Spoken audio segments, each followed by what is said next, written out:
Սիլվա Կապուտիկյանը և Հովհաննես Շիրազը միայն ամուսիններ չէին։ Նրանք էին խորհրդային Հայաստանի գրական Օլիմպոսի աստվածները։ Զույգ, որի մասին երազում էին երիտասարդ բանաստեղծները, զույգ, որի լուսանկարները կկախված էին հազարավոր տների պատերին։ Երբ նրանք միասին էին հայտնվում հանրային միջոցառումներում, մարդիկ շշնջում էին. «Նայեք, սա է իսկական սերը»։ Սիլվան, գեղեցիկ, խելացի, իր ժամանակի ամենահայտնի կին բանաստեղծը, որի յուրաքանչյուր բառ դառնում էր ազգային արժեք։ Շիրազը, մութ, խորը, անհասկանալի հանճար, որի տողերը կարդալիս մարդիկ լացում էին չհասկանալով ինչու։ Նրանց միությունը պարզապես ամուսնություն չէր, այլ մի տեսակ մշակութային երևույթ, որը պետք է հավերժ լիներ։ Բայց 1958 թվականի նոյեմբերի մի գիշեր ամեն ինչ փոխվեց։ Ինչ-որ բան տեղի ունեցավ նրանց Երևանի բնակարանում, ինչ-որ բան այնքան սարսափելի, որ հաջորդ առավոտյան Սիլվան հեռացավ տնից և երբեք չվերադարձավ որպես Շիրազի կին։ Պաշտոնական տարբերակը պարզ էր՝ ստեղծագործական անհամատեղելիություն։ Այդպես գրեցին թերթերը, այդպես բացատրեցին գրողների միության ղեկավարները, այդպես էլ մնաց պատմության մեջ։ Բայց նրանք, ովքեր ապրում էին այդ ժամանակաշրջանում, գիտեին, ինչ-որ բան սխալ է այս պատմության մեջ։ Ինչպես կարող էին երկու մարդիկ, ովքեր միմյանց նվիրել էին իրենց ամենագեղեցիկ տողերը, հանկարծ դառնալ օտարներ։ Ինչպես կարող էր Սիլվան, որը 1956 թվականին գրել էր «Դու իմ կյանքի իմաստն ես», 2 տարի անց հեռանալ առանց բացատրության։ Եվ ինչու Շիրազը, որը միշտ եղել էր հպարտ և անկախ, այդ բաժանումից հետո սկսեց փոխվել, դառնալով ավելի փակ, ավելի խորը իր մութ աշխարհում, մինչև որ վերջապես լիովին կորավ իր սեփական հանճարի խավարում։ Արդյոք դա պարզապես կենցաղային դրամա էր, թե ինչ-որ մեկը, ինչ-որ ուժ միտումնավոր կերպով քանդեց այս միությունը։ Խորհրդային Հայաստանում 1950-ականներին գրողները ապրում էին երկու աշխարհում միաժամանակ։ Մի կողմից նրանք էին ժողովրդի սիրելիները, նրանց գրքերը տպագրվում էին տասնյակ հազարավոր տպաքանակներով, նրանց անունները հայտնի էին յուրաքանչյուր տանը։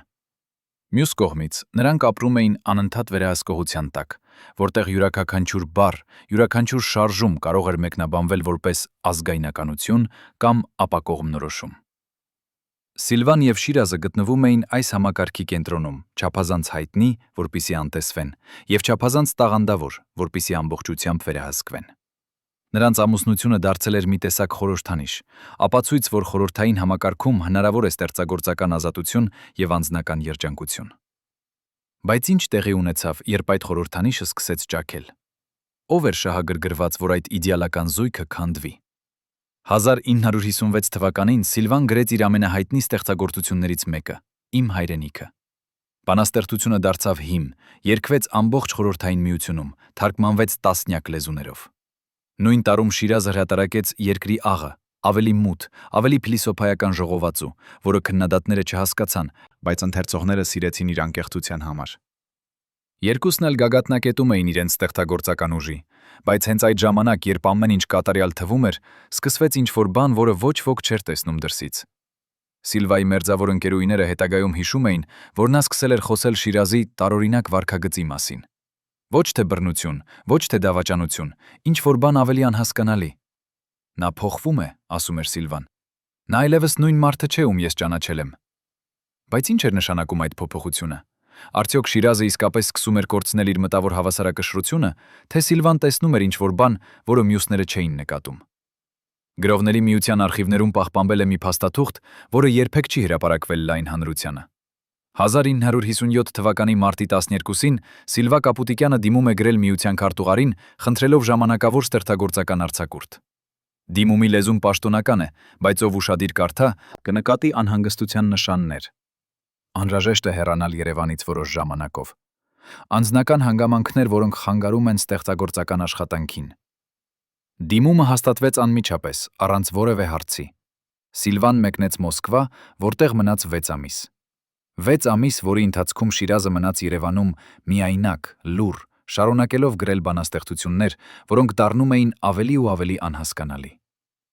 Ինչ տեղի ունեցավ այդ 6 ամիսների ընթացքում։ Ինչու Սիլվան ընտրեց հեռանալ, փոխանակ լուծելու խնդիրները մերը միասին։ Եվ ինչու, երբ նա վերադարձավ, նրանց ամուսնությունը արդեն մեռած էր, թեև պաշտոնապես դեռ շարունակվում էր։ 1958 թվականի նոյեմբերը Երևանում անսովոր ցուրտ էր։ Ձյունը սկսվել էր վաղ, և քաղաքը ծածկված էր սպիտակ լռությամբ։ Հենց այդ ամսվա մի գիշեր, ըստ ականատեսների, Սիլվայի և Շիրազի բնակարանից լսվեցին բարձր ձայներ։ Ոչ թե կռիվ, ավելի շուտի շուտ մի տեսակ հուզական պայթյուն, որը տևեց ժամերով։ Հարևանները, ովքեր երբեք չէին միջամտում, այդ գիշեր անհանգստացան։ Մեկը նույնիսկ զանգահարեց ընդհանուր ծանոթին, հարցնելու արդյոք ամեն ինչ կարգին է։ Բայց առավոտյան, երբ Սիլվան դուրս եկավ տնից, նրա դեմքը հանգիստ էր, գրեթե սառը։ Նա տեղափոխվեց իր մորտուն եւ երբեք չվերադարձավ որպես Շիրազի կին։ Պաշտոնական ամուսնալուծությունը տեղի ունեցավ միայն 1962 թվականին, բայց իրականում նրանց ամուսնությունը ավարտվել էր հենց այդ նոյեմբերյան գիշերը։ Ինչ տեղի ունեցավ այդ գիշեր։ Ինչ ասվեց։ Ինչ որ բան այնքան անդառնալի, որ Սիլվան, ով սիրել էր Շիրազին ավելի քան 10 տարի, ընտրեց հեռանալ հավերժ։ 35 տարի անց, 1994 թվականին, մի նախկին գրական քննադատ, ով մերձավոր էր եղել երկու բանաստեղծներին էլ, համաձայնեց խոսել առաջին անգամ տեսախցիկի առջև։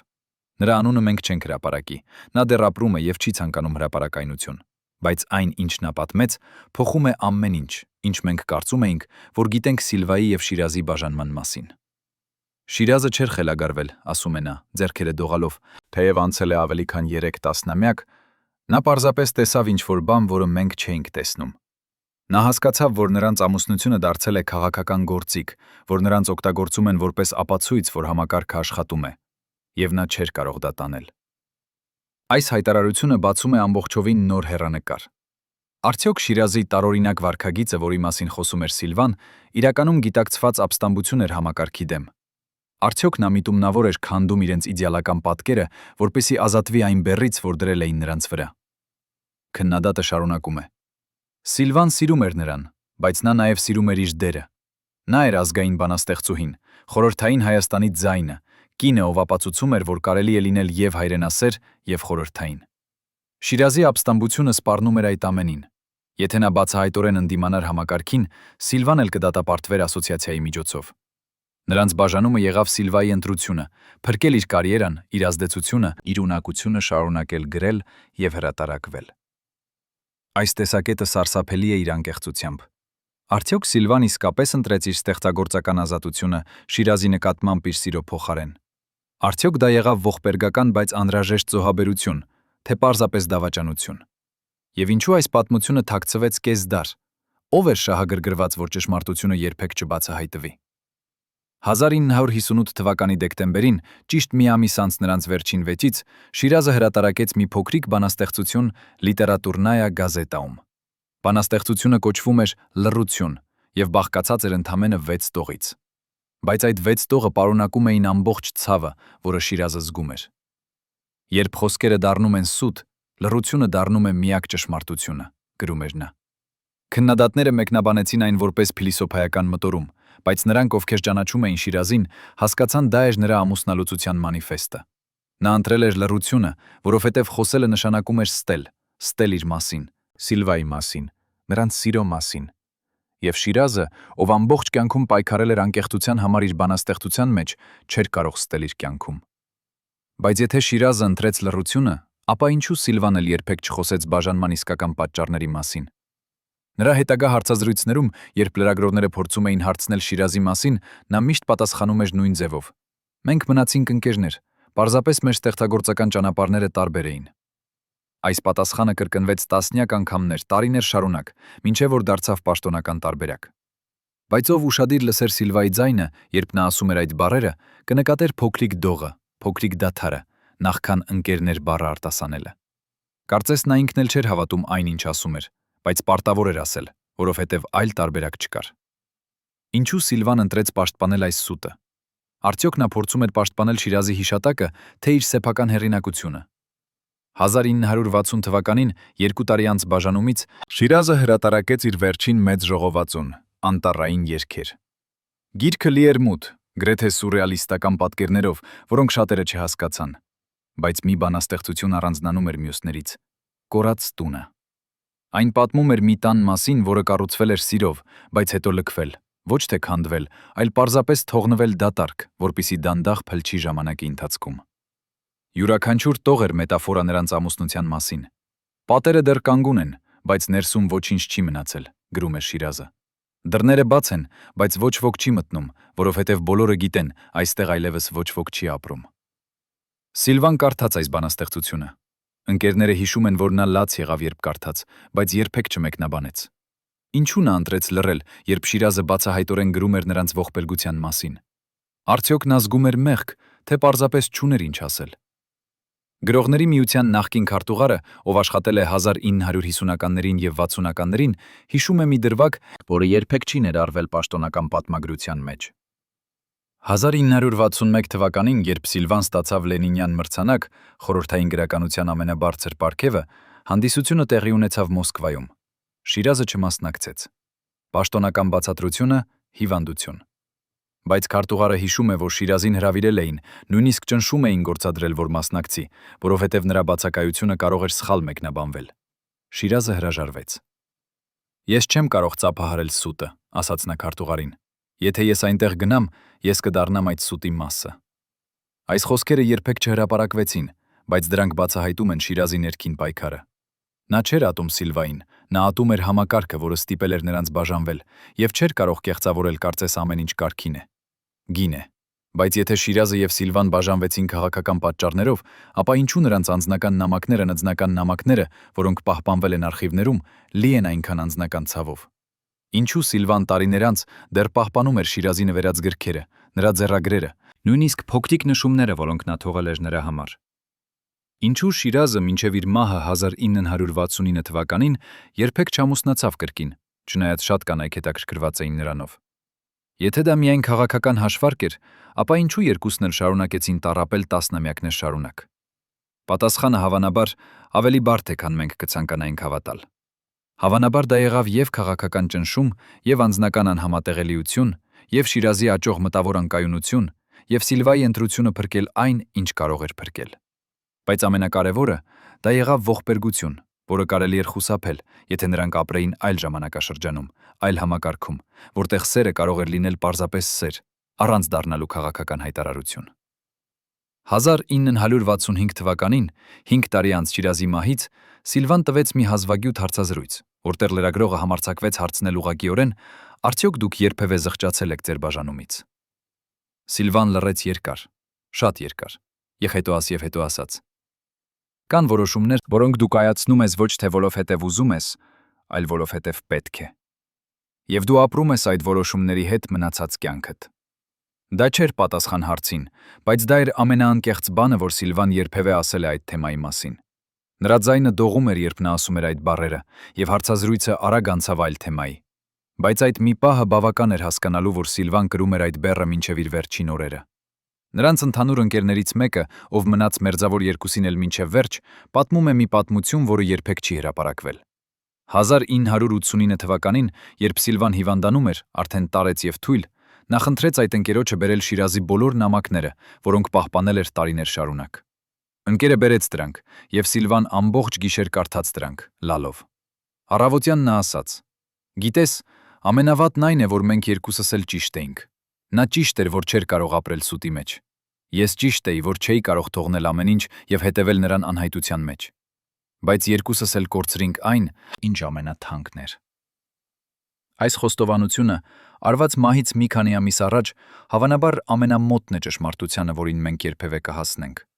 Բայց մի հարց դեռ մնում է անպատասխան։ Այն 3 կորած էջերը Շիրազի նամակներից ինչ էր գրված դրանց վրա։ Ով հեռացրեց դրանք եւ ինչու։ Արդյոք դա արեց Սիլվան ինքը, պաշտպանելու Շիրազի հիշատակը, թե ինչ-որ մեկը արխիվներից, ով չէր ուզում, որ որոշ ճշմարտություններ երբևէ բացահայտվեն։ Արդյոք այդ էջերում Շիրազը գրել էր իր իսկական մտքերը համակարգի մասին, անունները նրանց, ովքեր ճնշում էին գործադրում նրանց վրա, կամ ինչ-որ անձնական խոստովանություն, որը չափազանց ցավոտ էր պահպանելու համար։ Մենք երբևէ չենք իմանա, եթե այդ էջերը չգտնվեն։ Բայց նրանց բացակայությունը ինքնին պատմում է մի պատմություն այն մասին, թե ինչպես ճշմարտությունը ջնջվում է ոչ թե բռնությամբ, այլ լռությամբ, ընտրությամբ չխոսել, որովհետև խոսելը չափազանց վտանգավոր է կամ չափազանց ցավոտ։ Արդյոք Սիլվան եւ Շիրազը կարող էին փրկել իրենց ամուսնությունը, եթե ապրեին այլ ժամանակաշրջանում։ Արդյոք նրանց սերը իսկապես այնքան խորն էր, որքան մենք կարծում ենք, թե դա միայն գեղեցիկ առասպել էր, որը մենք ստեղծել ենք, որովհետև ուզում ենք հավատալ իդեալական սիրո։ Եվ ամենակարևորը, ինչ դաս կարող ենք քաղել նրանց ողբերգությունից։ Հավանաբար այն, որ երբեմն սերը բավական չէ, երբ արտաքին ուժերը ավելի հզոր են, քան ներքին զգացմունքները։ Բայց նաև այն, որ նույնիսկ երբ սերը ավարտվում է, այն թողնում է հետք, որը երբեք չի ջնջվում։ Սիլվան եւ Շիրազը բաժանվեցին, բայց նրանք երբեք չդադարեցին սիրել միմյանց։ Նրանք պարզապես սովորեցին ապրել այդ սիրո հետ հեռվից, լռությամբ, հիշողություններով, որոնք չափազանց թանկ էին մոռանալու համար, բայց չափազանց ցավոտ կիսելու համար։ Մինչև վերջին պահը հավատացել եմ, որ կփրկվենք, ասում է նախկին սպա Սիլվա Կապուտիկյանի անձնական պահակազորից,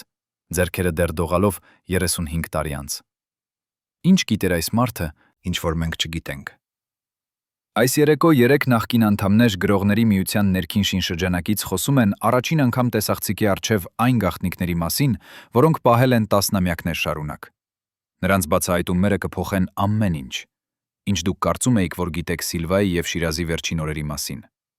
Երբ այս մարդիկ խոսում են, նրանց ձայներում լսվում է ոչ միայն ցավ, այլև մի տեսակ ազատում, վերջապես կարողանալով պատմել այն, ինչ թաքցվել է կես դար։ Նրանք հիշում են մանրամասներ, որոնք երբեք չեն հայտնվել պաշտոնական փաստաթղթական փաստաթղթերում։ Գաղտնի հանդիպումներ, կոդավորված հեռախոսազանգեր, անակնկալ այցեր կեսգիշերին։ Ամենաշոկայինը, նրանք պնդում են, որ Սիլվայի եւ Շիրազի բաժանումը պլանավորված էր ոչ թե նրանց կողմից, այլ ավելի բարձր մակարդակում։ Ով էր շահագրգռված, որ խորհրդային Հայաստանի ամենասիրված զույգը քանդվի։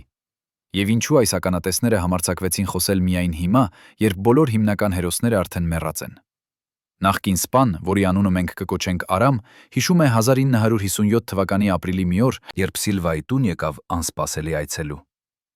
Այդ մարդը չէր ներկայացել, չէր ասել, թե որտեղից է, բայց նրա վարքագիծը, նրա հագուստը, նրա խոսելու ձևը, ամեն ինչ ասում էր, որ նա բարձր պաշտոնյա է Մոսկվայից։ Հանդիպումը տևեց ընդամենը 20 րոպե, բայց երբ այցելուն հեռացավ, Սիլվան նստեց եւ լաց եղավ ամբողջ ժամ։ Արամը չլսեց զրույցը, նա պահպանում էր դուռը, բայց նա տեսավ Սիլվայի դեմքը հետո։ Դա չէր պարզապես տխրություն, դա էր սարսափ, խորը, անդառնալի սարսափ։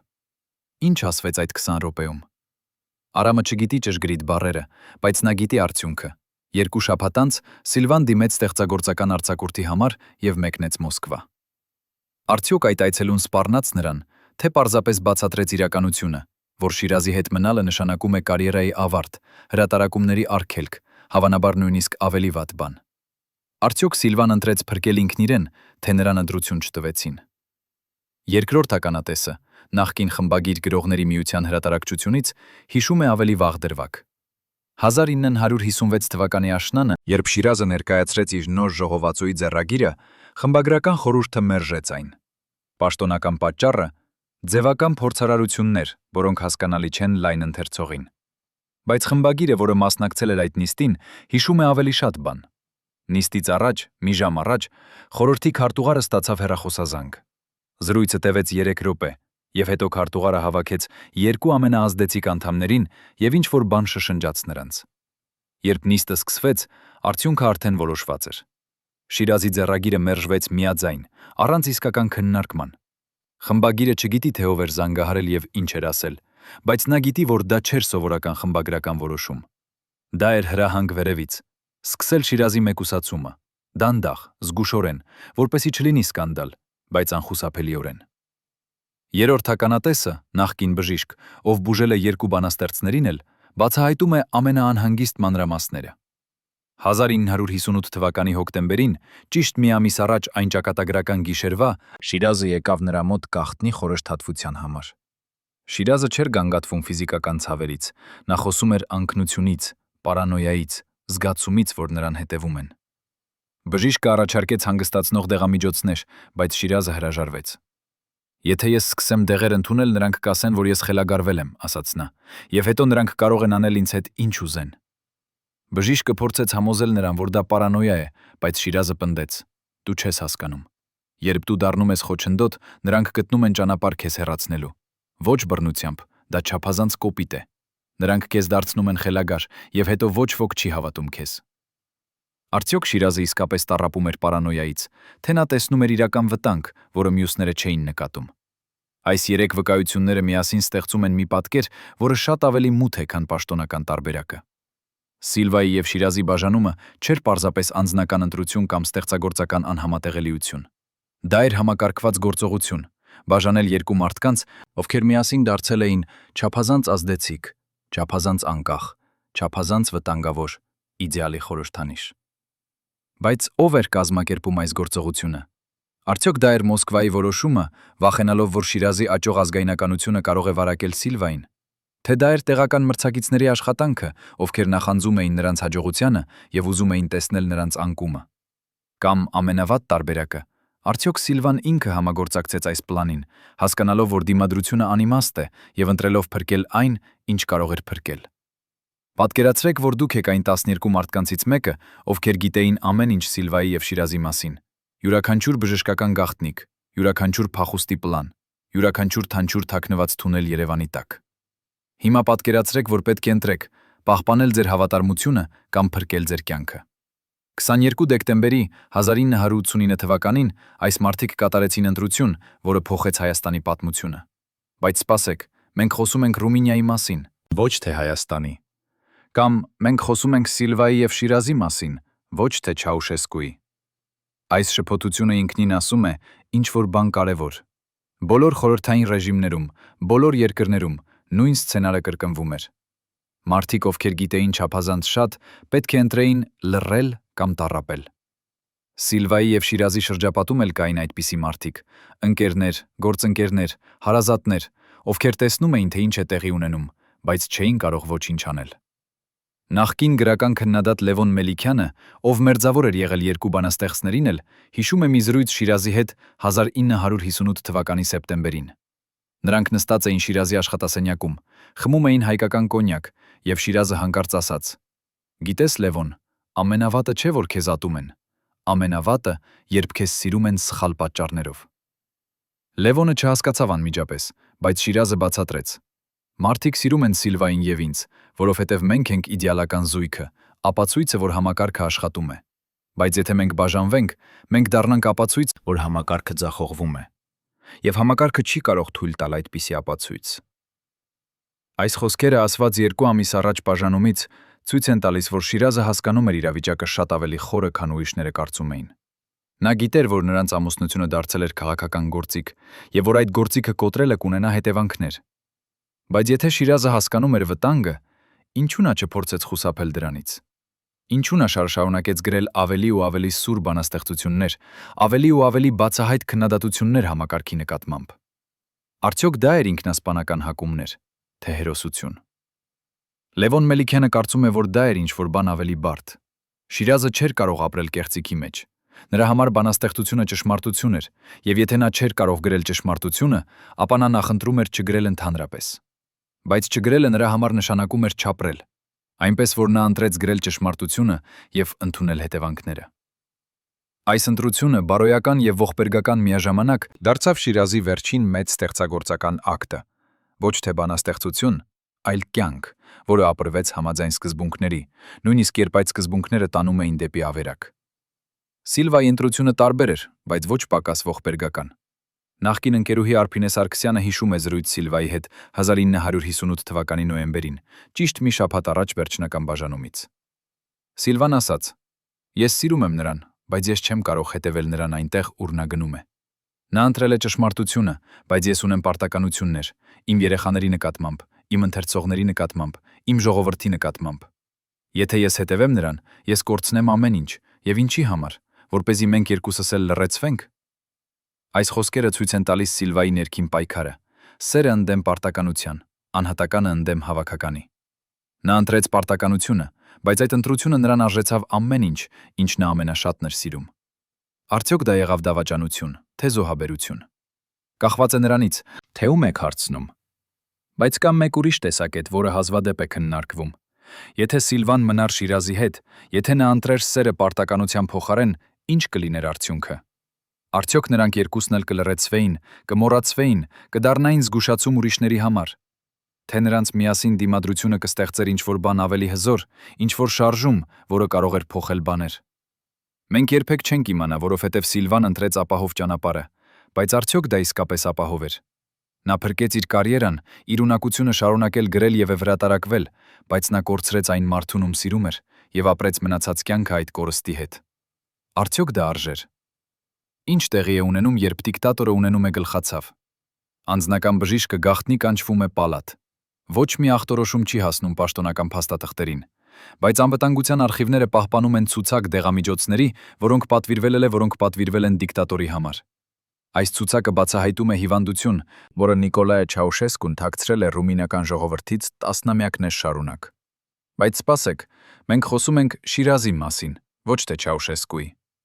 Շիրազի բժշկական պատմությունը նույնպես լի է գաղտնիքներով, թաքնված ախտորոշումներով, բուժումներով, որոնց մասին ոչ ոք չպետք է իմանար։ 1958 թվականից սկսած Շիրազը սկսեց տառապել ծանր դեպրեսիայից, բայց դա երբեք չգրանցվեց պաշտոնապես։ Ինչու՞։ Որովհետև խորհրդային համակարգում մտավոր հիվանդությունը դիտվում էր որպես թուլություն, որպես քաղաքական անվստահելիության նշան։ Եթե Շիրազը պաշտոնապես ախտորոշվեր դեպրեսիայով, նա կկորցներ իր պաշտոնները, իր արտոնությունները, հավանաբար նույնիսկ իր ազատությունը։ Նախկին հոգեբույժ Վահագն Ավագյանը, ով խորհրդատվություն էր տվել Շիրազին անպաշտոնական հիմունքներով, հիշում է նրանց առաջին հանդիպումը 1959 թվականին։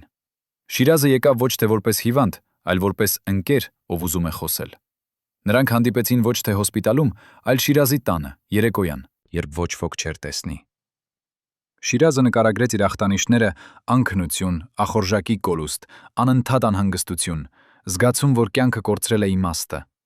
Դրանք էին դասական դեպրեսիայի նշաններ, բայց Շիրազը հրաժարվեց ընդունել դեղամիջոցներ։ Եթե ես սկսեմ դեղեր ընդունել, ես կդադարեմ լինել ես, ասաց նա։ Ինձ ցավը մաս է իմ ստեղծագործության։ Եթե դուք վերցնեք ցավը, դուք կվերցնեք նաև բանաստեղծությունը։ Վահագնը փորձեց բացատրել, որ դեպրեսիան բուժելի է, որ նա կարող է օգնել, բայց Շիրազը պնդեց. Դուք չեք հասկանում։ Իմ խնդիրը ոչ թե իմ ուղեղում է, այլ աշխարհում, որտեղ ես ապրում եմ։ Այս մերժումը բուժվելու համար դարձավ Շիրազի ողբերգության մի մասը։ Նա տեսնում էր իր մտավոր առողջության վատթարացումը, բայց ընտրեց չանել ոչինչ, որովհետև վախենում էր, որ բուժումը կփոխի նրան, կդարձնի նրան ավելի նորմալ, ավելի համապատասխան համակարգին։ Բայց արդյոք դա իսկապես վախ էր բուժումից, թե ինչ-որ բան ավելի խորը։ Վահագն Ավագյանը կարծում է, որ Շիրազը ենթագիտակցորեն ուզում էր տառապել, որովհետև տառապանքը նրան տալիս էր բարոյական գերազանցություն։ Նա կարծում էր, որ եթե նա տառապում է, ապա նա ճիշտ է, բացատրում է Վահագնը։ Տառապանքը դարձել էր նրա ապացույցը, որ նա չի համակերպվել համակարգի հետ, բայց այդ տառապանքը նաև սպանում էր նրան, դանդաղ, անխուսափելիորեն։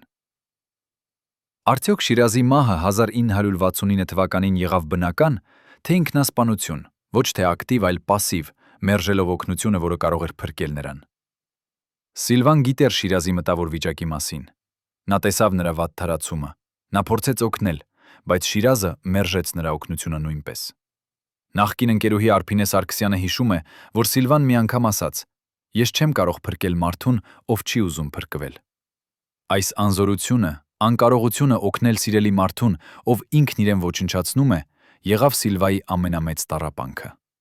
Նա զգում էր մեղք, թեև բանականորեն հասկանում էր, որ չէր կարող ոչինչ անել։ Բայց զգացմունքները չեն հետևում բանականությանը։ Սիլվան ապրեց մնացած կյանքը հարցով. արդյոք նա կարող էր անել ավելին։ Արդյոք եթե նա մնար, Շիրազը կփրկվեր։ Պատասխանը հավանաբար ոչ։ Շիրազի ճանապարհը որոշված էր ոչ թե Սիլվայի ընտրություններով, այլ նրա սեփական ներքին դեմոններով, որոնք նա մերժեց դիմակայել։ Բայց կա մեկ ուրիշ բժշկական գաղտնիք, որը երբեք չի հրապարակվել լայնորեն։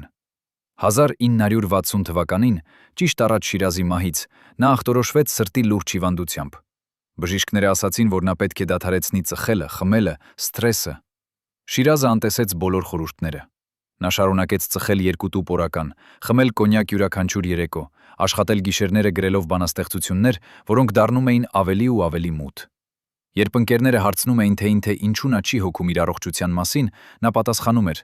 «Ինչի համար ապրել երկար, եթե չես կարող ապրել ճիշտ»։ Այս ինքնանախատումը, այս մերժումը ինքնապահպանման եղավ Շիրազի վերջին ապստամբությունը, ոչ թե համակարգի դեմ, այլ կյանքի դեմ, որը դարձել էր անտանելի։ Արդյոք մենք կարող ենք դատել նրան այդ ընտրության համար, թե պետք է հասկանանք, որ երբեմն ապրելը ավելի ցավոտ է, քան մահանալը։ Սիլվան իմացավ Շիրազի մահվան մասին հեռախոսով։ Նա էր Մոսկվայում, գրական կոնֆերանսի վրա, երբ զանգահարեցին Երևանից։ Ականատեսները հիշում են, որ Սիլվան լսեց լուրը լռությամբ, շնորհակալություն ասաց եւ փակեց հեռախոսը։ Հետո նա նստեց եւ մնաց անշարժ 2 ժամ, առանց լալու, առանց խոսելու։ Երբ վերջապես խոսեց, նա ասաց միայն մեկ բան. Ես գիտեի, որ դա կլինի։ Նա չվերադարձավ Երևան թաղման համար։ Պաշտոնական բացատրությունը անհնարին էր չեղարկել կոնֆերանսի պարտավորությունները։ Բայց ով ճանաչում էր Սիլվային, հասկանում էր ավելի խորը պատճառը։ Նա չէր կարող դիմակայել տեսնելուն Շիրազի մարմինը, չէր կարող կանգնել նրա գերեզմանի մոտ եւ կեղծավորել, կարծես նրանց բաժանումը եղել է ընկերական։ Նա ընտրեց մնալ հեռու, ապրել իր սգով մենակ, առանց հանրային ցուցադրության։ Արդյոք դա եղավ վերջին արարք սիրո, թե վերջին արարք դավաճանության։ Երբ բանաստեղծը սկսում է կորցնել իր հիշողությունը, ով է նա դառնում։ Երևակայեք, դուք ամբողջ կյանքը ապրել եք բառերի մեջ, յուրաքանչյուր զգացում վերածել եք տողի, յուրաքանչյուր ցավ մետաֆորայի։ Եվ հանկարծ բառերը սկսում են փախչել ձեզնից, կարծես ջուրը ձեռքերի միջից։ 1959 թվականի գարնանը Հովհաննես Շիրազի մերձավոր ընկերները նկատեցին տարօրինակ փոփոխություններ։ Նա կարող էր սկսել պատմել մի պատմություն եւ կեսից մոռանալ, թե ինչի մասին էր խոսում։ Կարող էր փնտրել բառ, պարզ, ամենօրյա բառ եւ չգտնել այն։ Սկզբում բոլորը կարծում էին, դա հոգնածությունն է, սթրեսը, ալկոհոլը։ Բայց մի նախկին բժիշկ, ով դիտարկում էր Շիրազին այդ ամիսներին, այսօր ասում է, դա չէր պարզապես հոգնածություն։ Դա էր ինչ-որ բան ավելի լուրջ, վաղաժամ դեմենցիայի նախանշաններն էր, կամ թերևս նյարդային համակարգի խանգարում, որը պայմանավորված էր երկարատև դեպրեսիայով եւ ինքնանախատումով։ Բայց ամենասարսափելին այն էր, որ Շիրազը գիտակցում էր, թե ինչ է տեղի ունենում իր հետ։ Նա տեսնում էր, թե ինչպես է իր մտքի պալատը դանդաղ փլչում եւ չէր կարող ոչինչ անել դրա դեմ։ Մի ընկերոջը նա ասաց.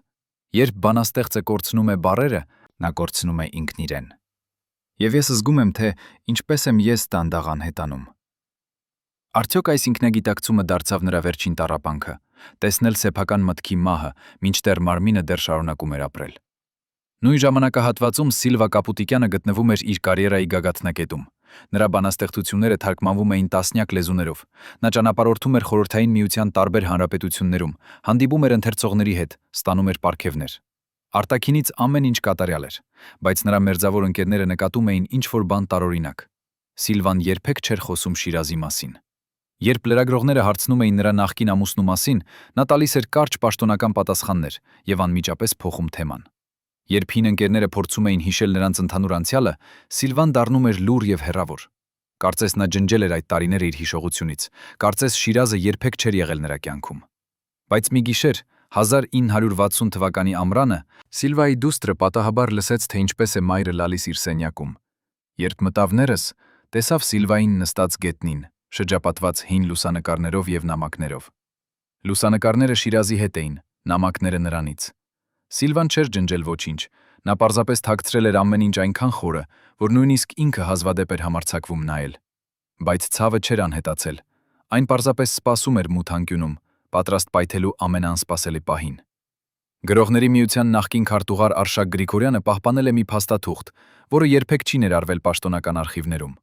1959 թվականի հուլիսին Սիլվա Կապուտիկյանը գրավոր դիմում ներկայացրեց միությանը, խնդրելով թույլտվություն այցելել Շիրազին։ Դիմումը ձևակերված էր որպես գործնական խորհրդակցություն հնարավոր համատեղ նախագծի շուրջ։ Բայց Արշակը, ով կարդաց այդ դիմումը, հասկացավ իսկական պատճառը։ Սիլվան ուզում էր տեսնել Շիրազին, բայց չէր կարող պարզապես գնալ նրա մոտ, որովհետև դա կմեկնաբանվեր որպես նախկին հարաբերությունների վերականգնում։ Նրան պետք էր պաշտոնական պատճառ, պաշտոնական թույլտվություն։ Դիմումը մերժվեց։ Պաշտոնական պատճառը ընկերակցի Շիրազի առողջական վիճակը չի թույլատրում ընդունել այցելուներ։ Բայց Արշակը գիտեր ավելի խորը պատճառը։ Համակարգը չէր ուզում, որ Սիլվան եւ Շիրազը կրկին հանդիպեին, նույնիսկ պաշտոնական շրջանակներում։ Նրանց բաժանումը պետք էր մնար վերջնական, անդառնալի, որպեսզի չլինի հույս վերամիավորման։ Երբ Սիլվան ստացավ մերժումը, նա չբողոքեց, չպահանջեց բացատրություններ։ Նա պարզապես ընդունեց եւ շարունակեց իր կյանքը, կարծես ոչինչ չէր տեղի ունեցել։ Բայց Արշակը հիշում է նրա դեմքը, երբ նա կարդաց մերժման նամակը։ Դա էր մի կնոջ դեմքը, ով հենց նոր կորցրել է վերջին հույսը։ 1960 թվականի սեպտեմբերին Շիրազի առողջական վիճակը կտրուկ վատթարացավ։ Նա տեղափոխվեց հիվանդանոց, որտեղ բժիշկները ախտորոշեցին սրտի անբավարարություն եւ լյարդի ծանր վնասվածք, տարիների ալկոհոլի չարաշահման արդյունք։ Բժիշկները ասացին, որ նրան մնացել է ամիսներ, ոչ ավելին։ Շիրազը խնդրեց տեղափոխել իրեն տուն։ Ես չեմ ուզում մեռնել հիվանդանոցում, ասաց նա։ Ես ուզում եմ մեռնել իմ գրքերի մեջ։ Նրան տեղափոխեցին տուն, որտեղ նա անցկացրեց վերջին շաբաթները, շրջապատված իր գրադարանով, իր ձեռագրերով, իր հիշողություններով։ Ընկերները այցելում էին, բայց Շիրազը հազվադեպ էր խոսում։ Նա պարզապես նստում էր իր աթոռին, նայում պատուհանից եւ լռում էր։ Մի ընկերը հարցրեց. «Ինչ ես մտածում»։ Շիրազը պատասխանեց. «Ես մտածում եմ, թե արդյոք արժեր։ Արդյոք արժեր այդքան պայքարել, այդքան տառապել, այդքան կորցնել։ Եվ գիտեք ինչ, ես դեռ չգիտեմ պատասխանը»։ Այս անորոշությունը, այս անկարողությունը գտնել իմաստ իր սեփական տառապանքի մեջ եղավ Շիրազի վերջին ողբերգությունը։ Նա մեռավ առանց պատասխանի, առանց փրկության, առանց հաշտության։ Սիլվան իմացավ Շիրազի վատթարացող վիճակի մասին, բայց նա չայցելեց։ Նախկին ընկերուհի Արփինե Սարգսյանը հիշում է, որ Սիլվան ասաց. «Ես չեմ կարող գնալ։ Եթե ես գնամ, ես կբացեմ վերքերը, որոնք դեռ չեն բուժվել։ Եվ ինչի համար, որպեսզի նա տեսնի, թե ինչպես եմ ես լալիս նրա մահճակալի մոտ։ Դա չի օգնի նրան, դա միայն կդարձնի ավելի ցավոտ»։ Բայց Արփինեն կարծում է, որ իսկական պատճառը տարբեր էր։ Սիլվան վախենում էր։ Վախենում էր տեսնել Շիրազին այդ վիճակում, վախենում էր, որ նա կմեղադրի իրեն, վախենում էր, որ նա կասի ինչ-որ բան, որը Սիլվան չէր կարող լսել։ Այնպես որ նա ընտրեց մնալ հեռու, պաշտպանել ինքն իրեն վերջին անգամ։ Արդյոք դա եղավ ինքնապաշտպանություն, թե վերջին դավաճանություն։ Արդյոք Սիլվան պարտավոր էր գնալ անկախ ցավից, անկախ վախից։ Թե նա ուներ իրավունք պաշտպանել իր սեփական մտավոր առողջությունը, նույնիսկ եթե դա նշանակում էր թողնել Շիրազին մեռնել միայնակ։ Պատկերացրեք, դուք պատասխանատու եք ամենամեծ գաղտնիքների պահպանման համար։ Փաստաթղթեր, որոնք կարող էին փոխել պատմությունը, նամակներ, որոնք կարող էին քանդել հեղինակությունները, ձայնագրություններ, որոնք կարող էին բացահայտել ճշմարտությունը։ Եվ հանկարծ դուք հասկանում եք, որ այդ փաստաթղթերը պետք է ոչնչացվեն, որովհետև դրանց գոյությունը վտանգավոր է։ Ով կայացնում է այդ որոշումը։ Ով ընտրում է, թե ինչը պետք է պահպանվի եւ ինչը ջնջվի։ 1961 թվականին, անմիջապես Շիրազի մահից հետո, Գրողների միության արխիվում տեղի ունեցավ ինչ-որ բան անսովոր։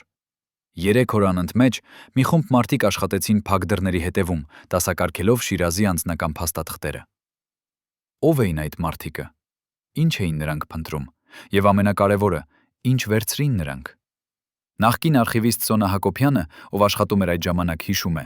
նրանք եկան առավոտյան ժամը 9 եւ հեռացան երեկոյան ժամը 7-ին։ 3 օր անընդմեջ։ Նրանք չթույլ էին տալիս ոչ ոքի մտնել արխիվ, նույնիսկ ինձ։ Երբ նրանք հեռացան, ես տեսա, որ մի քանի տուփ փաստաթղթեր բացակայում էին։ Երբ հարցրի, ինձ ասացին, դրանք տեղափոխվել են Մոսկվա հետագա ուսումնասիրության համար։ Բայց ես երբեք չտեսա, որ դրանք վերադարձվեին։ Ինչ կարող էր լինել այդ փաստաթղթերում, որ այդքան կարևոր էր դրանք հեռացնելը։ Սոնան հիշում է, որ մի տուփը պիտակավորված էր «Անձնական նամակագրություն 1958-60»։ Դա ճիշտ այն ժամանակահատվածն էր, երբ Շիրազի եւ Սիլվայի հարաբերությունները քանդվում էին։ Արդյոք այդ նամակներում Շիրազը գրել էր ինչ-որ բան, որը չափազանց վտանգավոր էր պահպանելու համար։ Արդյոք նա անվանել էր անուններ, բացահայտել էր ճնշման մեխանիզմները, նկարագրել էր, թե ինչպես են քաղաքական ուժերը միջամտում անձնական կյանքին։ Մեկ այլ տուփը պիտակավորված էր չհրատարակված ձեռագրեր։ Սոնան հիշում է, որ այդ տուփը հատկապես ծանր էր, լի հաստ նոթատետրերով։ Ինչ էր գրել Շիրազը այդ նոթատետրերում։ Արդյոք դրանք էին նրա վերջին բանաստեղծությունները, չափազանց սուր, չափազանց անկեղծ, որպիսի երբևէ հրատարակվեին։ Թե դրանք էին մի տեսակ օրագիր, որտեղ նա նկարագրել էր իր ներքին պայքարը, իր հուսահատությունը, իր մտքերի ինքնասպանության մասին։ Մենք երբեք չենք իմանա, եթե այդ փաստաթղթերը չգտնվեն։ Բայց ամենազարմանալին այն էր, որ Սիլվայի արխիվում էլ տեղի ունեցավ նմանատիպ մաքրում։ 1989 թվականին, երբ Սիլվան մահացավ, նրա անձնական արխիվը փոխանցվեցին Գրականության եւ Արվեստի թանգարան։ Բայց նախքան փոխանցումը մի խումբ մարդիկ անցկացրին նախնական դասակարգում։ Թանգարանի նախկին տնօրեն Լուսինե Մանուկյանը հիշում է, երբ մենք ստացանք արխիվը, մենք նկատեցինք, որ որոշ ժամանակահատվածներ գրեթե դատարկ էին, հատկապես 1958-60 թվականները։ Կային միայն պաշտոնական փաստաթղթեր, պայմանագրեր, հրավերներ, պարգևներ, բայց անձնական նամակներ, օրագրեր, նախագծեր գրեթե ոչինչ։ Կարծես Սիլվան այդ տարիներին ապրել է առանց անձնական կյանքի։ Արդյոք Սիլվան ինքը ոչնչացրել էր այդ փաստաթղթերը, ցանկանալով ջնջել այդ ցավոտ ժամանակաշրջանը իր պատմությունից։ Թե ինչ-որ մեկը, ինչ-որ ուժ Հեռացել էր դրանք նրա մահից հետո, որպեսզի որոշ ճշմարտություններ երբեք չբացահայտվեին։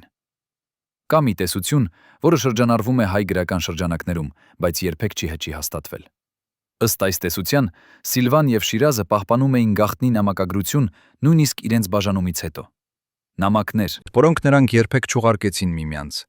բայց գրեցին որպես մի տեսակ թերապիա, որպես միջոց շարունակել երկխոսությունը, որը չէր կարող տեղի ունենալ իրականում։ Ըստ այս տեսության, այդ նամակները պահպանվում էին երկու առանձին տեղերում՝ Շիրազի նամակները Սիլվայի մոտ, Սիլվայի նամակները Շիրազի մոտ։ Եվ երբ նրանք երկուսն էլ մեռան, այդ նամակները հայտնաբերվեցին եւ ոչնչացվեցին, վևորոթացեցին, որովհետեւ դրանք պարունակում էին չափազանց անկեղծ, չափազանց ցավոտ, չափազանց վտանգավոր ճշմարտություններ։ Արդյոք այս տեսությունը ճիշտ է։ Մենք չունենք ապացույցներ, բայց մենք ունենք մի փոքրիկ մանրամասություն, որը հարուցում է հարցեր։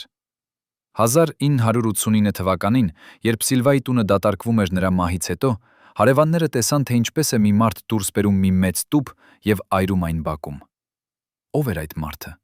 Ինչ էր այդ տուփում։ Եվ ինչու այն պետք է այրվեր, փոխանակ պահպանվելու։ Մինչև վերջին օրերը Հովհաննես Շիրազը շարունակում էր գրել, բայց այն, ինչ նա գրում էր, այլևս չէր նման բանաստեղծության։ Դրանք էին կտորտված նախադասություններ, անավարտ մտքեր, բառեր, որոնք կորցրել էին իրենց կապը։ Նախկին խմբագիր Վարդան Պետրոսյանը, ով այցելեց Շիրազին նրա վերջին շաբաթներին, հիշում է. Նա ցույց տվեց ինձ մի նոթատետր լի գրվածքներով։ Ես փորձեցի կարդալ, բայց չկարողացա հասկանալ։ Դա չէր հայերեն, դա չէր ռուսերեն, դա էր մի տեսակ խառնուրդ, որտեղ բառերը կորցրել էին իրենց իմաստը։ Երբ հարցրի, թե ինչ է դա, Շիրազը ասաց. դա է իմ վերջին բանաստեղծությունը։ Բանաստեղծություն այն մասին, թե ինչպես է լեզուն քայքայվում, երբ մտքը քայքայվում է։ Ես չգիտեի, թե ինչ ասել։ Դա էր ամենաողբերգականը, ինչ ես երբևէ տեսել եմ։ Բանաստեղծ, ով կորցրել է իր գործիքը, բայց դեռ փորձում է ստեղծել։ Այդ վերջին նոթատետրը երբեք չի հրատարակվել։ Շիրազի մահից հետո նրա ընտանիքը որոշեց չհրապարակել այն, որովհետև դա չէր արժանապատիվ նրա հիշատակին։ Բայց Վարդանը կարծում է, որ իսկական պատճառը տարբեր էր։ Նրանք վախենում էին։ Վախենում էին, որ մարդիկ կտեսնեին Շիրազի վերջին վիճակը եւ կմտածեին, որ նա իսկապես խելագարվել էր։ Նրանք ուզում էին պահպանել պատկերը հանճարի, ոչ թե ցույց տալ ողբերգությունը։ Բայց արդյոք այդ ողբերգությունը թաքցնելը ծառայում էր Շիրազի հիշատակին։ Արդյոք ավելի անկեղծ չէր լինի ցույց տալ ամբողջ ճշմարտությունը, եւ հանճարը, եւ անկումը, եւ տառապանքը, եւ վերջը։ Վերջը։ Թաքցնելով վերջին նոթատետրը, ընտանիքը պահպանեց Շիրազի հեղինակությունը, բայց նրանք նաև ջնջեցին մի կարևոր մասը նրա պատմության, մասը, որը ցույց էր տալիս, թե ինչ է նշանակում լինել բանաստեղծ այն ժամանակաշրջանում, երբ ինքը, լեզուն, ինքը, մտքը դառնում են թշնամիներ։ Սիլվա Կապուտիկյանը, ի տարբերություն Շիրազի, պահպանեց իր մտավոր կարողությունները մինչև վերջ։ Նա շարունակեց գրել, հրատարակվել, հանդես գալ հանրության առջև, մինչև իր մահը 1989 թվականին։ Բայց նրա վերջին բանաստեղծություններում, եթե ուշադիր կարդաք, կգտնեք մի թաքնված թեմա՝ կորուստը, զղջումը, հարցը, արդյոք արժեր։ 1985 թվականին նա գրեց մի փոքրիկ բանաստեղծություն, որը կոչվում էր «Չգրված նամակ»։ Բանաստեղծությունը պատմում էր մի կնոջ մասին, ով ամբողջ կյանքը ուզում էր գրել մի նամակ մի մարդուն, բայց երբեք չգրեց, որովհետև վախենում էր, որ բառերը չեն բավարար։ Եվ հիմա, երբ այդ մարդը մեռած է, նամակը մնում է չգրված, եւ կինը ապրում է հարցի հետ, արդյոք եթե նա գրեր, ինչ որ բան կփոխվեր։ Քննադատները մեկնաբանեցին այս բանաստեղծությունը որպես ընդհանուր մտորում կորստի մասին, բայց նրանք, ովքեր ճանաչում էին Սիլվայի պատմությունը, հասկացան, դա էր նրա չգրված նամակը Շիրազին, նամակը, որը նա երբեք չուղարկեց, բայց որը տանջում էր նրան մնացած կյանքը։ Ինչ կգրեր Սիլվան այդ նամակում, եթե համարձակվեր։ Արդյոք նա կներողամտություն կխնդրեր, թե կբացատրեր իր ընտրությունները։ Արդյոք նա կասեր, որ դեռ սիրում է նրան, թե կբացատրեր, թե ինչու սերը բավական չէր։ Մենք երբեք չենք իմանա, որովհետև այդ նամակը մնաց չգրված։ Բայց հենց այդ լռությունը, այդ անկարողությունը արտահայտել ամենակարևոր զգացմունքները եղավ Սիլվայի վերջին ողբերգությունը։ Նա ապրեց երկար կյանք, հաջողակ կարիերա, ստացավ ճանաչում եւ պարգևներ։ Բայց նա մեռավ հարցի հետ, որին երբեք չգտավ պատասխան։ Արդյոք արժեր զոհաբերել սերը հանուն ստեղծագործական ազատության, երբ այդ ազատությունը ինքնին էր սահմանափակված համակարգի կողմից։ Արդյոք նա փրկեց ինչ-որ բան, թե պարզապես ընտրեց ավելի դանդաղ մահ, ապրել առանց այն մարդու, ում սիրում էր։ 1988 թվականին, երբ Խորհրդային Միությունը սկսեց փլչել, շատ գաղտնիքներ սկսեցին բացահայտվել։ Արխիվները բացվեցին, փաստաթղթերը հրապարակվեցին, մարդիկ սկսեցին խոսել այն մասին, ինչի մասին լռել էին տասնամյակներ շարունակ։ Բայց Սիլվայի եւ Շիրազի պատմությունը մնաց մութ անկյունում։ Ինչու՞։ Որովհետև այն մարդիկ, ովքեր գիտեին ճշմարտությունը, կամ մեռած էին, կամ ընտրել էին շարունակել լռել։ Որովհետև փաստաթղթերը, որոնք կարող էին բացահայտել ճշմարտությունը, կամ ոչնչացվել էին, կամ դեռ թաքնված էին ինչ-որտեղ, որտեղ ոչ ոք չի փնտրում։ Եվ որովհետև հենց Սիլվան եւ Շիրազը, երկուսն էլ, ընտրել էին պահպանել որոշ գաղտնիքներ մինչև վերջ։ Նրանք երկուսն էլ ունեին հնարավորություն խոսել, բացատրել, արդարացնել։ Բայց նրանք ընտրեցին լռությունը, եւ այդ լռությունը դարձավ նրանց վերջին ընդհանուր ստեղծագործությունը։ Գաղտնիք այնքան խորը, որ նույնիսկ մահը չկարողացավ բացահայտել այն։ Արդյոք մենք երբևէ կիմանանք ամբողջ ճշմարտությունը Սիլվայի եւ Շիրազի բաժանման մասին։ Արդյոք այն կորած նամակները, այն ոչնչացված փաստաթղթերը, այն չգրված խոսքերը երբևէ կգտնվեն։ Թե որոշ ճշմարտություններ նախատեսված են մնալ թաքնված, պահպանվել որպես առեղծված, որը յուրաքանչյուր սերունդ կփորձի լուծել իր ձևով։ Հավանաբար ամենակարևորը ոչ թե ճշգրիտ ճշմարտությունն է, այլ այն, ինչ այս պատմությունը սովորեցնում է մեզ, որ սերը որքան էլ խորը լինի, երբեմն բավական չէ դիմակայելու համակարգերին, որոնք ավելի հզոր են, քան անհատական զգացմունքները։ Որ ընտրությունները, որոնք մենք կատարում ենք ճգնաժամի պահերին, սահմանում են ոչ միայն մեր սեփական ճակատագիրը, այլև այն պատմությունը, որը մնում է մեր հետևից։ Եվ որ երբեմն ամենամեծ ողբերգությունը ոչ թե մահն է, այլ ապրելը գիտակցելով, որ դու կարող ես ընտրել այլ կերպ, ող ես ընտրել այլ կերպ, բայց չընտրեցիր, եւ հիմա ապրում ես այդ ընտրության հետ մինչև վերջ։ 1961 թվականի մարտին, երբ Հովհաննես Շիրազի անձնական պահակազորը մտավ նրա աշխատասենյակ, դրանք գտան ինչ-որ բան, որը երբեք չպետք է գոյություն ունենար։ Սև թղթապանակ, կնքված կարմիր մոմով, որի վրա գրված էր միայն մեկ բառ՝ Սիլվային։ Ներսում 36 էջ ձեռագիր, գրված Շիրազի դողացող ձեռքով վերջին ամիսներին։ Ոչ բանաստեղծություն, ոչ նամակ, ինչ-որ բան ավելի վտանգավոր։ Խոստովանություն։ Յուրաքանչյուր էջ պարունում էր անուններ, նրանց, ովքեր ճնշում էին գործադրել, ովքեր սպառնացել էին, ովքեր խոստացել էին օգնություն, եթե նա լքի Սիլվային։ Թղթի որակը թանձր, ձեռքով պատրաստված, այնպիսին, որը պահպանվում է դարեր։ Մոմի կնիքը Շիրազի անձնական խորհրդանիշով, որը նա օգտագործում էր միայն ամենակարևոր փաստաթղթերի համար։ Բայց ամենաանհանգստեցնողը վերջին էջի ամսաթիվը՝ նոյեմբերի 22, 1960, ճիշտ 3 օր առաջ նրա մահից։ Ո՞վ էր այդ թղթապանակը։ Ինչու այն երբեք չհասավ Սիլվային։ Եվ ամենակարևորը, ով որոշեց, որ այս խոստովանությունը պետք է անհետանա հավերժ, թաքնվի այնքան խորը, որ նույնիսկ պատմությունը չկարողանա գտնել այն։ Այսօր, 62 տարի անց, մենք առաջին անգամ կխոսենք այն մասին, ինչ գրված էր այդ կորած էջերում, եւ թե ինչու այդ ճշմարտությունը արժեր կյանքեր։ Պահակազորի նախկին հրամանատար Արտակ Սարգսյանը, ով այսօր 86 տարեկան է եւ ապրում է Գյումրիում, համաձայնվեց խոսել առաջին անգամ, պայմանով, որ նրա ամբողջ ցուցմունքը ձայնագրվի եւ պահպանվի արխիվում։ Նրա ձեռքերը դողում են, երբ նա հիշում է այդ մարտյան առավոտը։ Մենք մտանք Շիրազի աշխատասենյակ, սովորական ստուգման համար։ Նա արդեն 1 շաբաթ էր, որ չէր լքում տունը, եւ մենք անհանգստացել էինք։ Գրասեղանի վրա տեսանք այդ թղթապանակը։ Շիրազը նստած էր աթոռին, նայում էր մեզ եւ ասաց. «Դուք ուշացել եք։ Ես սպասում էի, որ դուք կգաք 3»։ Մենք չհասկացանք, թե ինչի մասին է խոսում։ Նա ցույց տվեց թղթապանակը եւ ասաց. «Սա պետք է հասնի Սիլվային, խոստացեք ինձ»։ Ես խոստացա։ Բայց երբ վերցրի թղթապանակը եւ դուրս եկա, ինձ սպասում էր մեկը։ Բարձր պաշտոնյա, գրողների միությունից։ Նա ասաց. «Տուր ինձ այն, ինչ վերցրել ես»։ Ես հրաժարվեցի։ Նա ասաց. «Եթե չտաս, քո ընտանիքը կտուժի»։ Ես տվեցի։ Եվ այդ գիշեր ես չքնեցի, գիտակցելով, որ դավաճանեցի մարդուն, ում պաշտպանելու էի։ Արտակը չգիտի, թե ինչ եղավ այդ թղթապանակի հետ։ Նա միայն գիտի, որ 3 օր անց Շիրազը մեռավ, եւ որ նրա վերջին խոսքերը ըստ բժիշկների եղան. Սիլվան երբեք չիմացավ։ Բայց ինչ չիմացավ Սիլվան։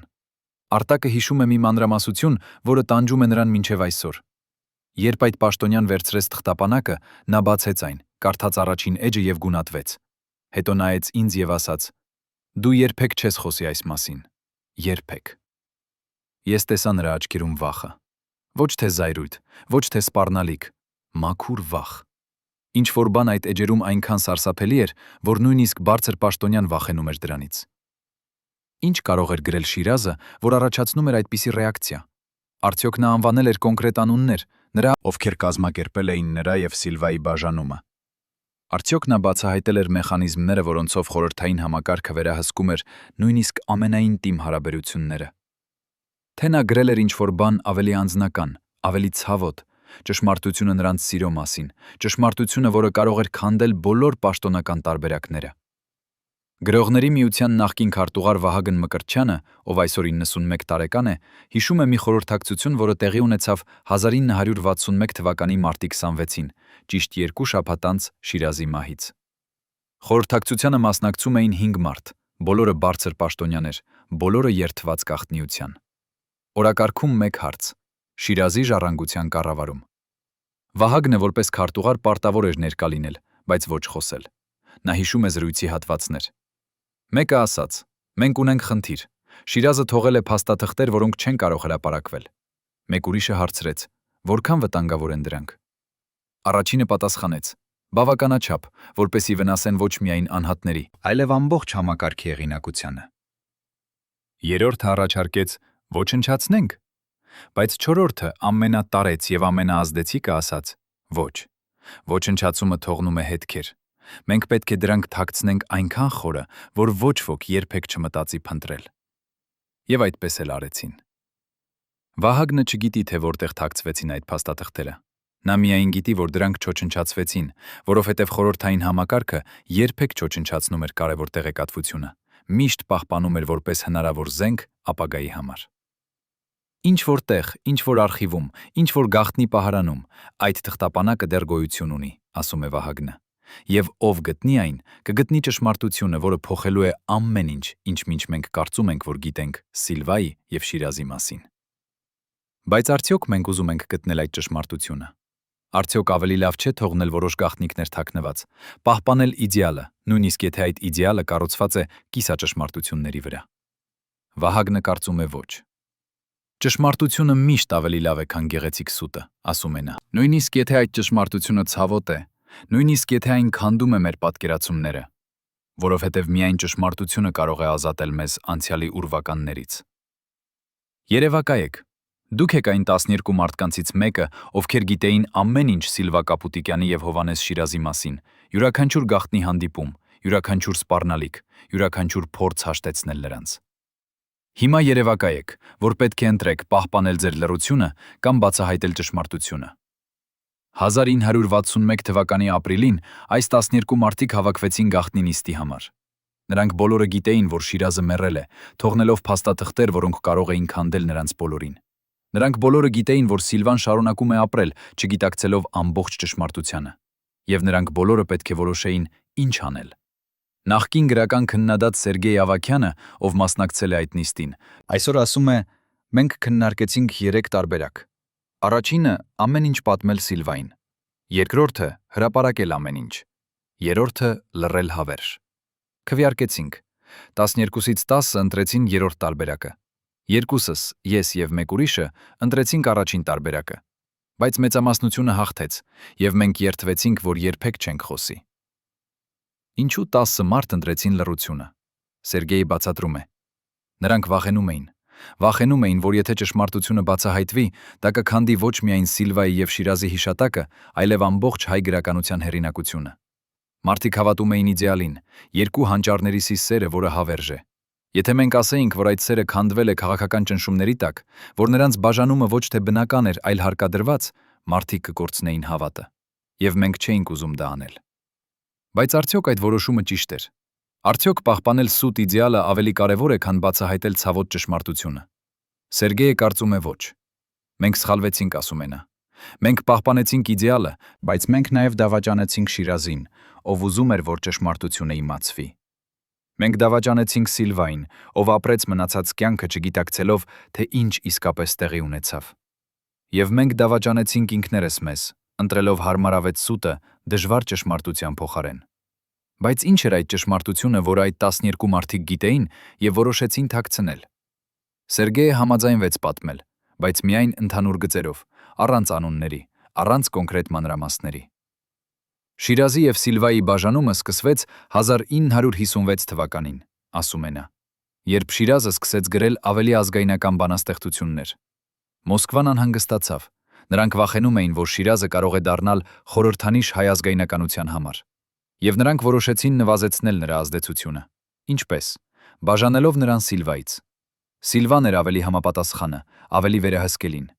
Եթե նրանք բաժանվեին, Շիրազը կկորցներ իր ամենամեծ աջակիցը, իսկ Սիլվան կմնար որպես օրինակելի խորհրդային բանաստեղծուհի։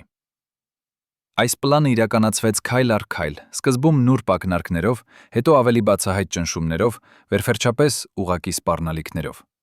Սիլվային ասացին, որ եթե նա մնա Շիրազի հետ, նրա գրքերը չեն հրատարակվի, նրա երեխաները չեն ընդունվի համալսարան, նրա ընտանիքը կտուժի։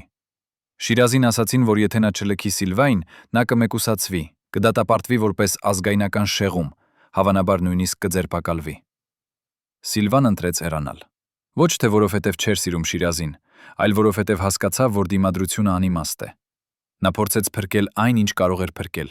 իր կարիերան, իր երեխաների ապագան, իր ունակությունը շարունակել գրել։ Շիրազը հասկացավ նրա ընտրությունը, բայց չկարողացավ ներել։ Ոչ թե Սիլվային, այլ համակարգին, որը ստիպեց նրանց կատարել այդ ընտրությունը։ Նա շարունակեց գրել, բայց նրա բանաստեղծությունները դարձան ավելի մութ, ավելի հուսահատ։ Նա սկսեց խմել ավելի շատ, հոգալ ավելի քիչ իր առողջության մասին։ Եվ դանդաղ, անխուսափելիորեն նա սկսեց մեռնել։ Ոչ թե հանկարծակի, այլ օր առ օր, կորցնելով կամքը ապրելու համար։ Շիրազի մահը չէր ինքնասպանություն ակտիվ իմաստով, ասում է Սերգեյը, բայց դա էր ինքնասպանություն պասիվ իմաստով, մերժելով պայքարել, մերժելով փրկվել, ընդունելով մահը որպես միակ ելք այն աշխարհից, որտեղ սերը դարձել էր քաղաքական գործիք։ Երբ մարդու սիրտը դադարում է զարկել, ինչ է տեղի ունենում նրա վերջին մտքերի հետ։ Արդյոք դրանք անհետանում են հետ նրա հետ, թե մնում են ինչ-որ տեղ, սպասելով, որ ինչ-որ մեկը գտնի դրանք։ 1960 թվականի նոյեմբերի 23-ին, երբ Հովհաննես Շիրազի սիրտը դադարեց զարկել, նրա մոտ էր միայն մեկ մարդ, նրա բժիշկը։ Բժիշկ Արմեն Գրիգորյանը, ով այսօր 88 տարեկան է, հիշում է այդ պահը։ Շիրազը գիտեր, որ մեռնում է։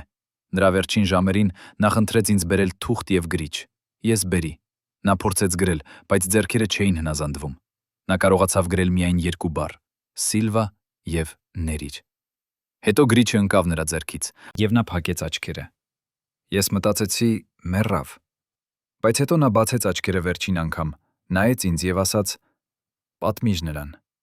Պատմիր, որ ես երբեք չդադարեցի սիրել»։ Դրանք էին նրա վերջին խոսքերը։ Արմենը երբեք չպատմեց Սիլվային։ Երբ նրան հարցնում են ինչու, նա պատասխանում է. «Ես վախեցա։ Վախեցա, որ եթե ես գնամ Սիլվայի մոտ եւ ասեմ Շիրազի վերջին խոսքերը, նա կփլուզվի։ Նա արդեն տառապում էր բավականաչափ։ Ես չուզեցի ավելացնել նրա ցավը»։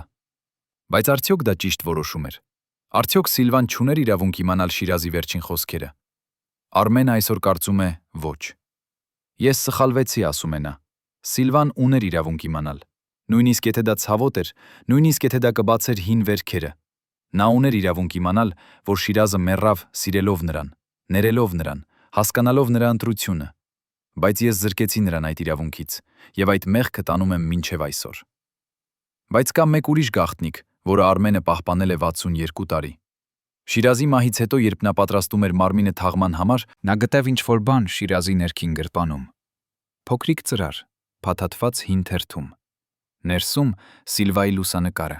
երիտասարդ, գեղեցիկ, ժպտացող։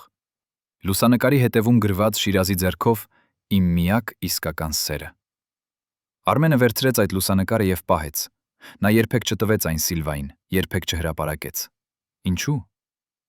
Որովհետև ես կարծեցի, որ դա Շիրազի անձնական գաղտնիքն է, բացատրում է նա։ Նա պահպանեց այդ լուսանկարը մինչև վերջ, թաքցրեց այն իր սրտի մոտ։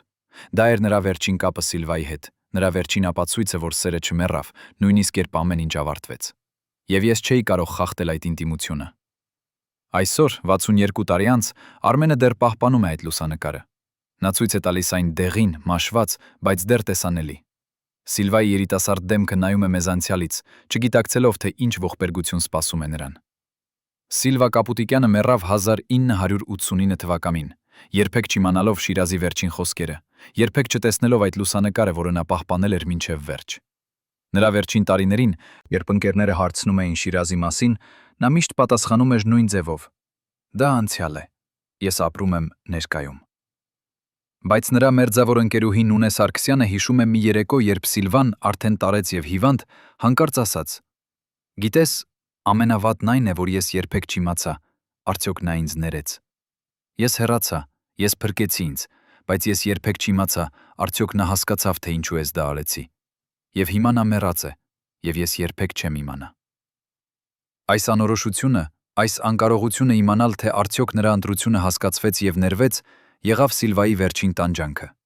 Նա ապրեց երկար, հաջողակ կյանք, բայց նա մեռավ հարցի հետ, որին երբեք չգտավ պատասխան։ Բայց ինչ եղավ այն մարդկանց հետ, ովքեր կազմակերպեցին Սիլվայի եւ Շիրազի բաժանումը։ Նախկին գրական քննադատ Սերգեյ Ավագյանը հիշում է նրանցից մեկին, բարձր պաշտոնյա գրողների միությունից, ում անունը նա չի ուզում հրապարակել։ Այդ մարդը ապրեց մինչև 90-ականները, ասում է Սերգեյը։ Երբ խորհրդային միությունը փլավ, երբ բոլոր գաղտնիքները սկսեցին բացահայտվել, նա վախեցավ։ Նա գիտեր, որ եթե ճշմարտությունը բացահայտվի, նրան կդատապարտեն որպես դավաճան, որպես մարդ, ով քանդեց ազգային իդեալը։ Նա փորձեց արդարացնել ինքն իրեն, ասելով, որ նա միայն կատարում էր հրամաններ, որ նա չուներ ընտրություն, բայց ոչ ոք չհավատաց նրան։ Նա մեռավ միայնակ, մերժված, մոռացված։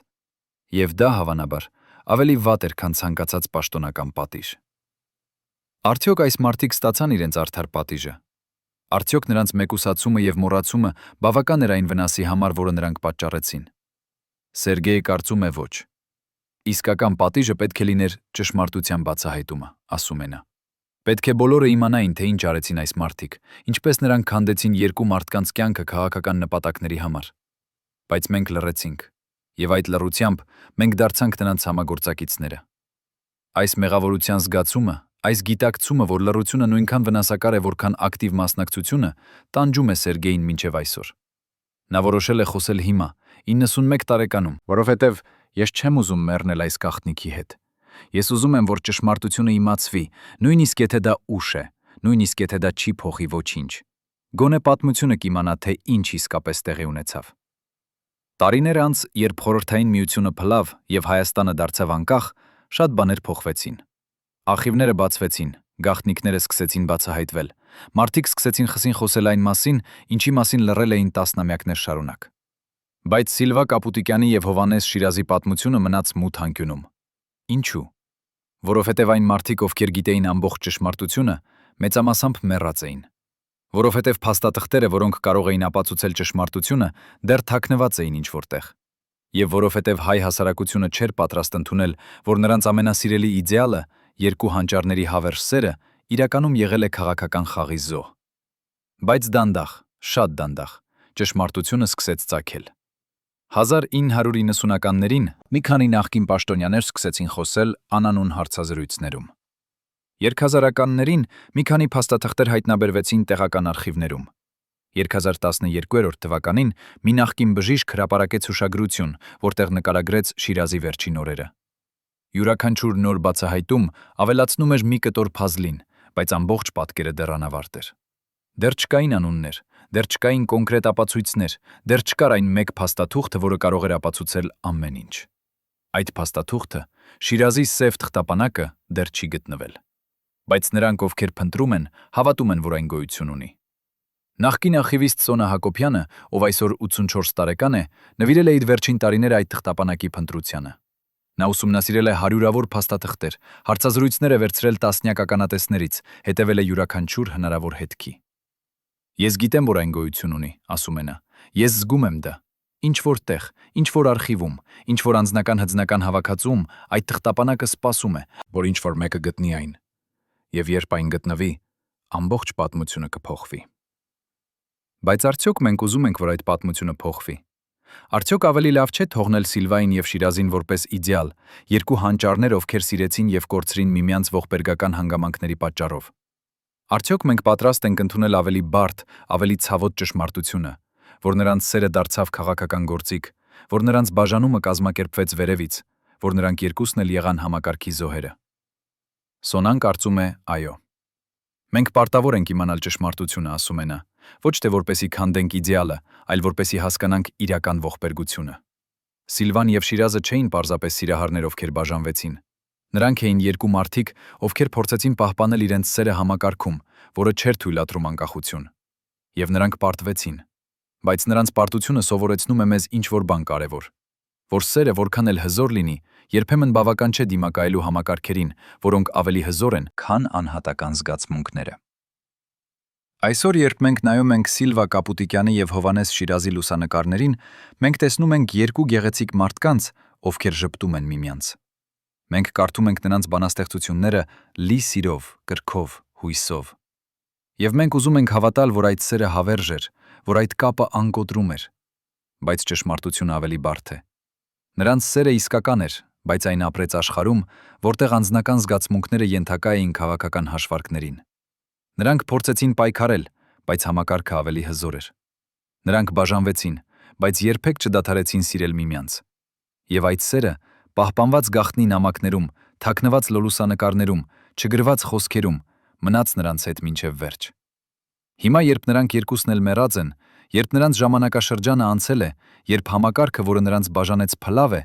մենք կարող ենք վերջապես պատմել նրանց իսկական պատմությունը։ Ոչ թե իդեալականացված տարբերակը, որը մենք ուզում էինք հավատալ, այլ ողբերգական ճշմարտությունը։ Երկու մարդկանց մասին, ովքեր սիրեցին միմյանց խորը, անկեղծ, հավերժ, բայց ապրեցին ժամանակաշրջանում, երբ նույնիսկ սերը կարող էր դառնալ քաղաքական զենք։ Նրանց պատմությունը ոչ թե պարտության պատմություն է, այլ դիմադրության պատմություն։ Դիմադրություն համակարգին, որը փորձեց վերահսկել նույնիսկ ամենաինտիմ զգացմունքները։ Նրանք պարտվեցին այդ պայքարում, բայց նրանց սերը պահպանված հիշողություններում եւ գաղտնի փաստաթղթերում դարձավ ապացույց, որ նույնիսկ ամենահզոր համակարգը չի կարող ամբողջովին ոչնչացնել մարդկային զգացմունքները։ Արդյոք Սիլվան եւ Շիրազը կարող էին փրկել իրենց ամուսնությունը, եթե ապրեին այլ ժամանակաշրջանում։ Հավանաբար այո։ Արդյոք նրանց սերը իսկապես այնքան խորն էր, որքան մենք կարծում ենք։ Այո, եւ նույնիսկ ավելի խորը, որովհետեւ այն դիմացավ բաժանմանը, դիմացավ տարիներին, դիմացավ նույնիսկ մահվան։ Եվ ամենակարևորը, ինչ դաս կարող ենք քաղել նրանց ողբերգությունից։ Որ սերը որքան էլ հզոր լինի, պետք է պաշտպանվի։ Որ անձնական երջանկությունը չի կարող զոհաբերվել քաղաքական նպատակների համար։ Եվ որ ճշմարտությունը, որքան էլ ցավոտ լինի, միշտ ավելի լավ է, քան գեղեցիկ սուտը։ Սիլվա Կապուտիկյանը եւ Հովհաննես Շիրազը մեռան առանձին, բայց նրանց սերը մնաց։ Այն մնաց նրանց բանաստեղծություններում, որոնք մենք դեռ կարդում ենք։ Այն մնաց հիշողություններում նրանց, ովքեր ճանաչում էին նրանց։ Եվ այն մնաց գաղտնիքներում, որոնք դեռ սպասում են բացահայտման։ Երբ այդ գաղտնիքները վերջապես բացահայտվեն, երբ Շիրազի սև թղթապանակը գտնվի, երբ վերջին ականատեսները համարձակվեն խոսել, ապա մենք վերջապես կիմանանք ամբողջ ճշմարտությունը։ Եվ այդ ճշմարտությունը, որքան էլ ցավոտ լինի, կազատի մեզ անցյալի ուրվականներից եւ կթույլ տա մեզ վերջապես հասկանալ, թե ինչ իսկապես նշանակում է սիրել։ Այն ժամանակաշրջանում, երբ նույնիսկ սերը կարող է դառնալ քաղաքական դաշտ։ Հարգելի հեռուստադիտողներ, եթե դուք հետևել եք այս ողբերգական պատմությանը մինչև վերջ, գրեք մեկնաբանություններում, թե որ քաղաքից եք։ Մեզ համար կարևոր է իմանալ, թե որտեղ են Սիլվան եւ Շիրազը դեռ հիշվում։ Եվ բաժանորդագրվեք ալիքին, որպեսզի չկորցնեք ճշմարտությունը պատմության կուռքերի մասին։